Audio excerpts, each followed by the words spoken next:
What's good, YouTube? It's your boy Leo coming to you guys with yet another video. Coming to you guys today with yet another reaction video. So today's video is titled 10 wrestlers who clearly had a better run in WWE than AEW. We can all admit there's some wrestlers that are in AEW we feel like had it better in WWE. Well, you didn't feel like they did at the moment, but when you look back at it now, I think they had it better in WWE. Some that come to mind was like Aleister Black, aka Malachi Black in AEW, Andrade, Rusev, Ember Moon, uh, Ruby Soho, aka Ruby Riott from her time in WWE. Just to name a few, I think these are some wrestlers who had it better in WWE because, yeah, even though they didn't get to the top of the card, but they still kind of got a little bit better usage in WWE compared to their AEW run. But that's neither here or there. But let's get into this video, you guys. Comment down below who do you feel like these wrestlers do you think they will go back to WWE now that Triple H is running things and stuff like that? Well, the grass isn't always greener on the other side. When a talent leaves WWE in favor of AEW, they hope that they'll be given the treatment they didn't receive in WWE and will be presented as a top star. However, this isn't always the case. There are certain talents who made the jump from WWE to AEW who actually had a better spot in WWE than they do at the present time in Tony Khan's promotion. Join us now as WrestleMania looks at 10 wrestlers who clearly had a better run in WWE than AEW. Be sure to subscribe and hit that notification bell for daily wrestling videos and follow us on Facebook for exclusive links. Also be sure to check out our non-wrestling channel, Incredible.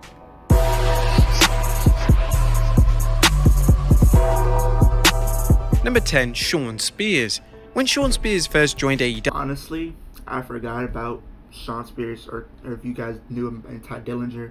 That with the whole 10 gimmick, I feel like that gimmick was very over with the fans.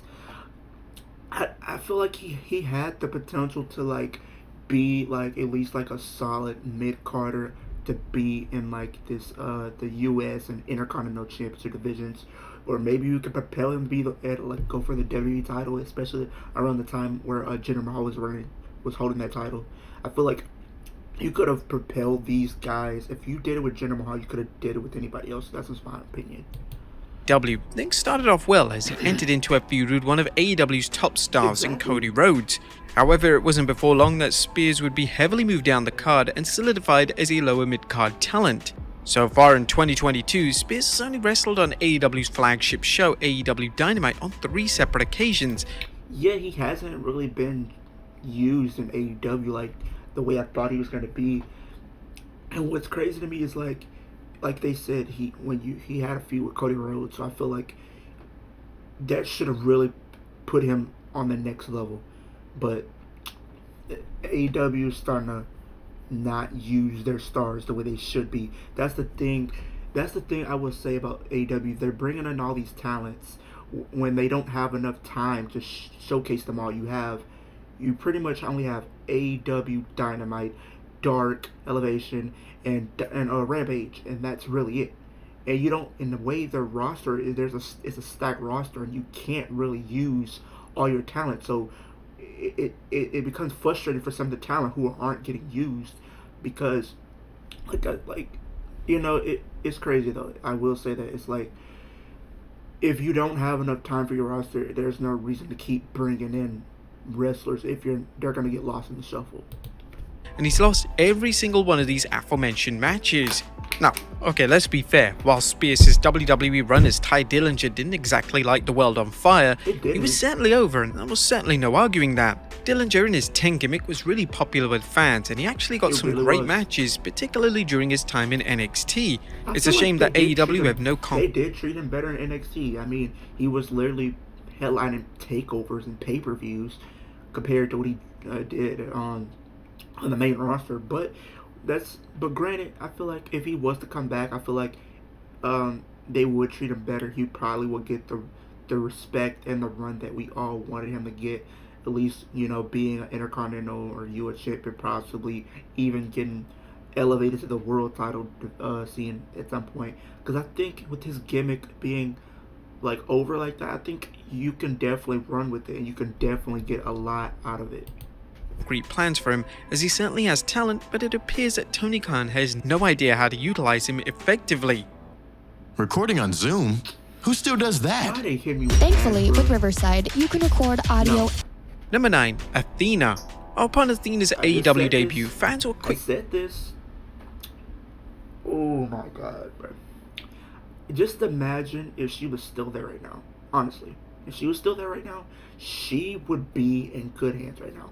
Because I think everything that was happening with Vince, he really didn't see much in her and wanted her to be a coach, which was crazy, might I add. But I feel like she hasn't really done much in AEW. I feel like this is kind of how it goes with a lot of these wrestlers that come in from WWE to go to AEW, where it felt like before Vince was taking over, well, not me, Triple H, it seemed like they came in, they were good for probably like a good month or something like that, and then after that, they're pretty much not seen like that and pretty much are on dark elevation. To praise AEW for bringing in someone credible to the women's division. Athena had a decent run in WWE, which was highlighted by an acclaimed feud with Asuka in NXT. She was no doubt one of Triple H's. That feud between Asuka and Ember Moon was great. It was great. One of my favorite matches or feuds of that year. I think this happened in 2017 or early 2018, if I'm not mistaken. Comment down below, when did this, I think this took place in 2017. Favorite female stars and would have been in a strong position on television if she was still in the company. Unfortunately, Athena's AEW run has quickly lost any spark it initially had. Even though she's become a common feature on AEW programming, Athena has lost several big matches, and it looks like AEW have no plans to make her champion. In September 2022, Athena won just one single match on AEW programming. This was a match on AEW Dark Elevation, which is insanely concerning and highlights how little AEW value one of their finest female stars. Number 8, Kyle O'Reilly.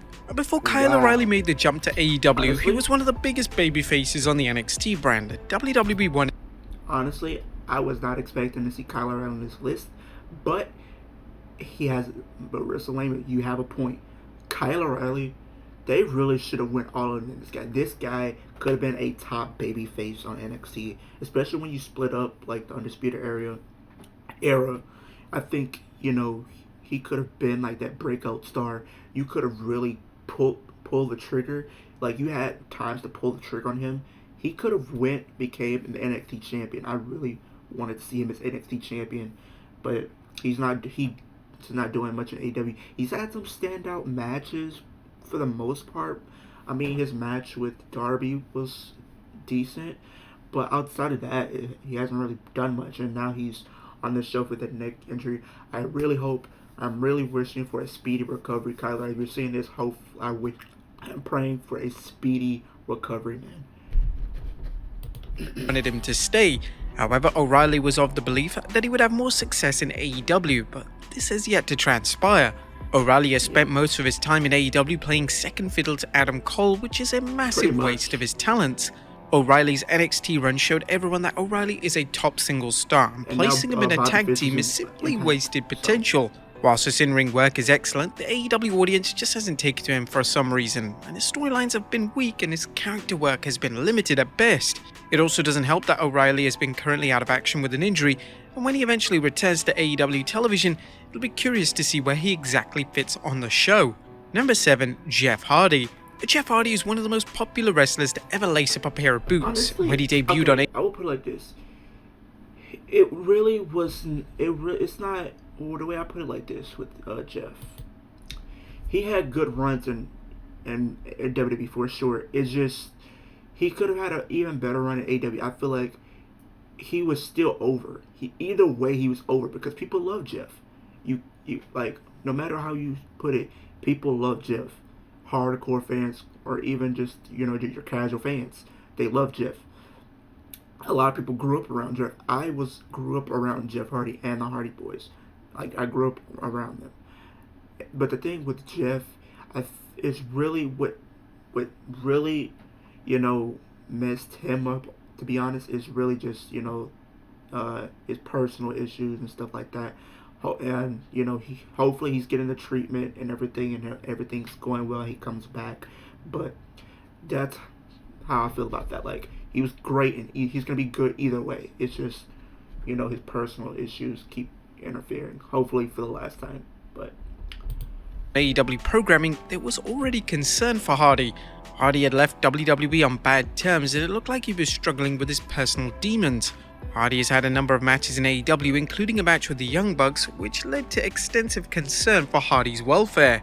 In the summer of 2022, Hardy's AEW run would come to an extreme halt, as he was suspended following another DUI arrest. Now, it's unknown when or even if Hardy will be back in the company, as AEW President Tony Khan has made it clear that Hardy needs to get the help he needs before he permits him to return to AEW programming. Number 6. Buddy Matthews. The WWE run of Buddy Matthews, aka Buddy Murphy, had a ton of special moments. I know you guys are tired of me pausing, but it's a reaction video. I can't be getting copyrighted and all that stuff, but Buddy Matthews, Buddy Murphy, should have been a huge star in WWE. I don't know what Vince didn't see in him. He had the look.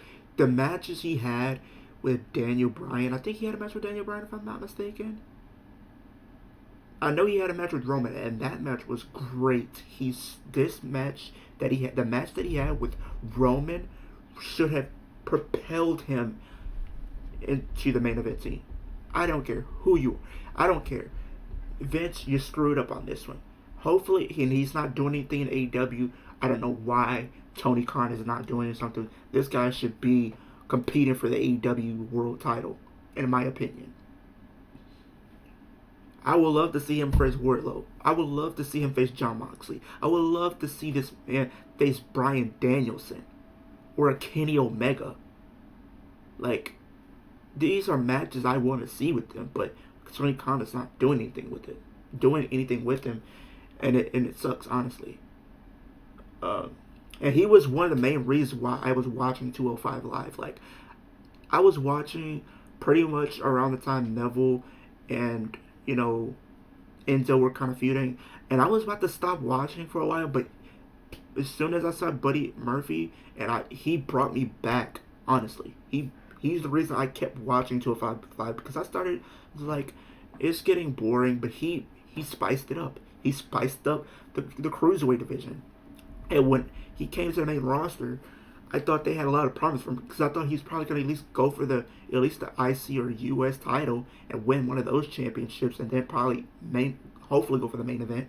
But he only held the tag team with Seth Rollins, and that was a great tag team. When they split them up in 20 after, with the whole Mysterio thing, they could have really done something with him. They really could have went all in on Buddy Murphy. They really could have put him in that feud that he had, the little mini feud, could have been something huge. From his matches with Roman Reigns and Daniel Bryan to his well-received partnership with Seth Rollins, he was always on the brink of major success, but there was always something holding him back. When Matthews signed for AEW in 2022, fans immediately thought of the dream matches he would have in the company. However, Buddy Matthews was placed in the House of Black stable, which has failed to have the appropriate level of writing dedicated to it to make the stable work. Beto O'Rourke, abortion extremist. Are you for or against third trimester abortions? That should be a decision that the woman makes. Beto voted against requiring doctors to care for babies who survived an abortion attempt. If you want to be on camera, you want to be behind the camera, you want to do radio, podcast, whatever it is, Now with leader Malachi Black taking a leave of absence from AEW, Matthews is in a state of limbo. There have been reports that he's unhappy in AEW and he has a right to be annoyed with his position. The former Cruiserweight champion came into AEW with so much promise, but the magic has quickly been lost.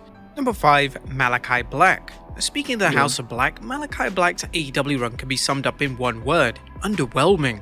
When Black first arrived in AEW, there was excess excitement as Black is incredibly gifted and creative, and fans were excited to see. I went to the Rumble. If you guys don't know, I went to the 2020 Royal Rumble, and what's crazy to me is he was literally one of the top 3 picks to win, behind Drew and Roman.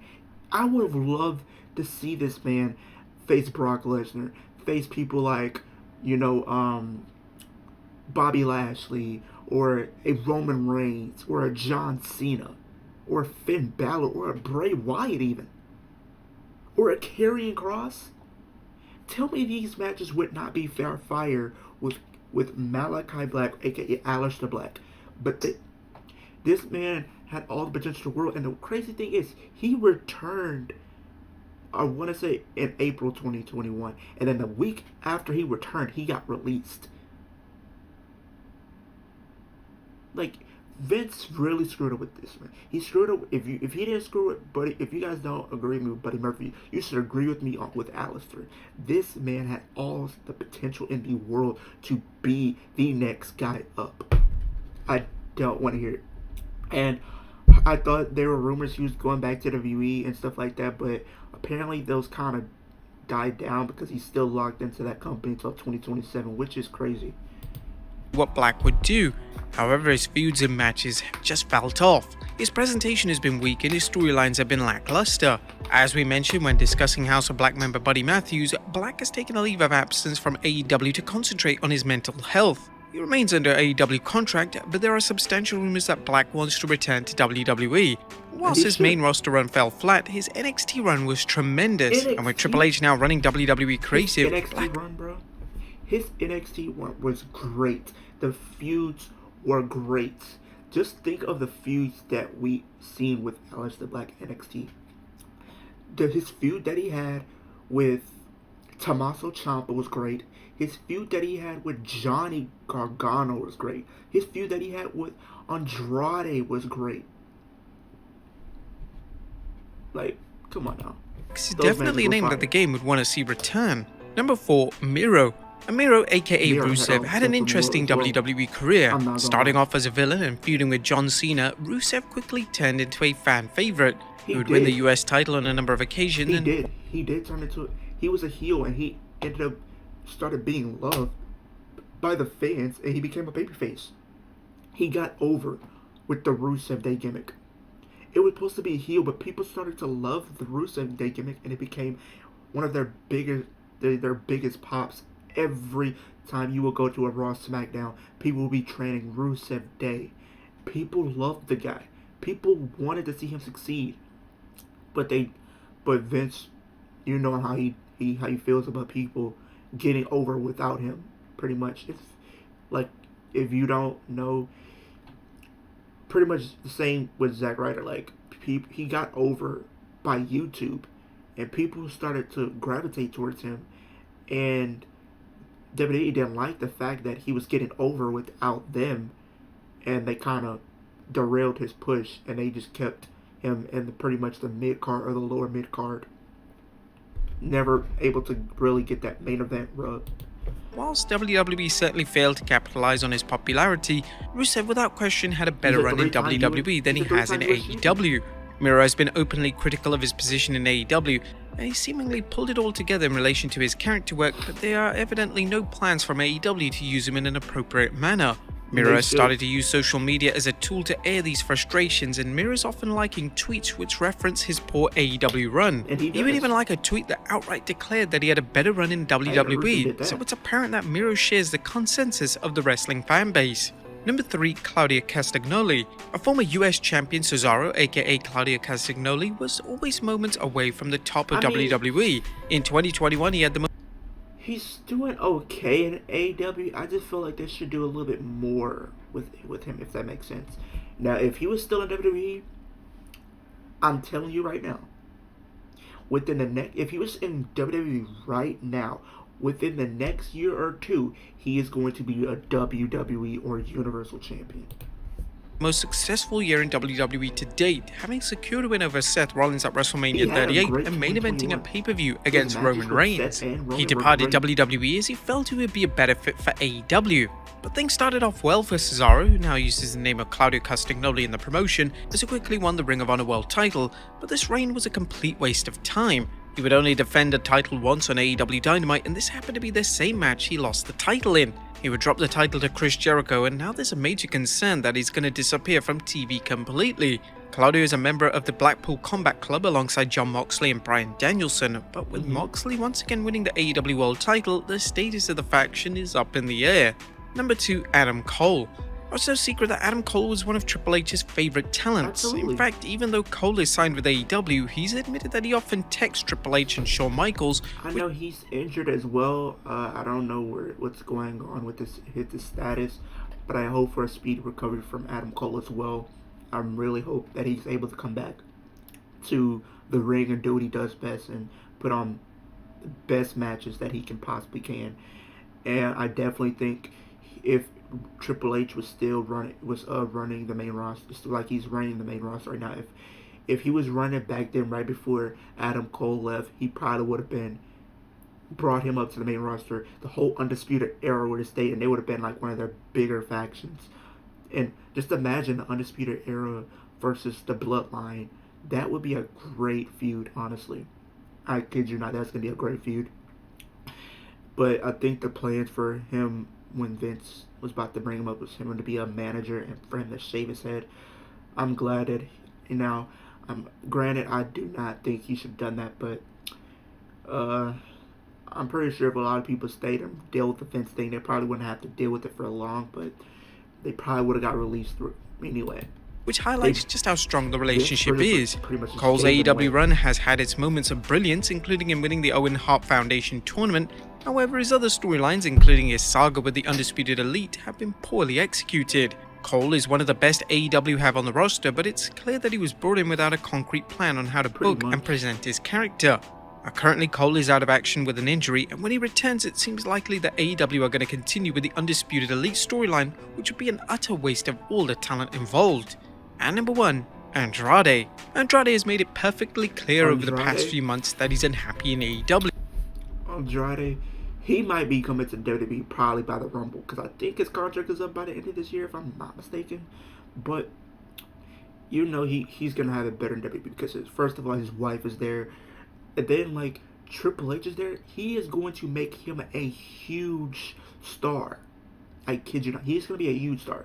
I definitely think he could have been like that next Lucha, this huge Mexican wrestler. He could have been that next big star, like similar to how like Eddie Guerrero and Rey Mysterio were. I definitely think if Triple H brings him back, he is going to make him a huge star. He's going to be winning mid-card championships. He's going to be winning a world title. I kid you not. He is going to be a huge star. I'm no doubt in my mind. From liking tweets referencing his poor booking to retweeting tweets that criticize AEW and Tony Khan, Andrade has just simply had enough. Andrade's AEW run has been a disaster. He's had several managers including Vicky and Chavo Guerrero, but these have failed to add anything meaningful to his character. Andrade has only secured 2 victories on AEW Dynamite in 2022, and it appears that this is unlikely to improve as 2022 rolls on. Now, it goes without saying that Andrade would be thriving in WWE currently, as one of his biggest supporters, Triple H. He would, because think of the matches Andrade put on. His match with Aleister, his match with Johnny. The matches, he even won the NXT Championship by defeating Drew McIntyre. Like, come on now. He beat Drew McIntyre, a guy who held the WWE Championship twice. A guy that's beaten Brock Lesnar. He's beaten that guy. And he even won the U.S. title by defeating Rey Mysterio. Like, come on now. Like, he has a future ahead of him. Once he comes back, he is going to be a huge star. Would no doubt love to see him back, and Andrade would be able to recapture the special aura that surrounded him during his time in NXT. But there you have it, folks, 10 wrestlers who clearly had a better run in WWE than AEW. Be sure to leave your comments down below. I agree with every one of those wrestlers you said. There were some that I thought weren't going to be on this list because, I had other people be on that list, or who I said before I started the video. But I feel like WrestleMania made sense. Each one of them made sense, and I really think if they were in WWE right now, they would probably be in better places on the card. Most of these people would pretty much be, at least in their respective world title divisions, respectively, and then some would probably be at the mid card, at least going for the U.S. or Intercontinental.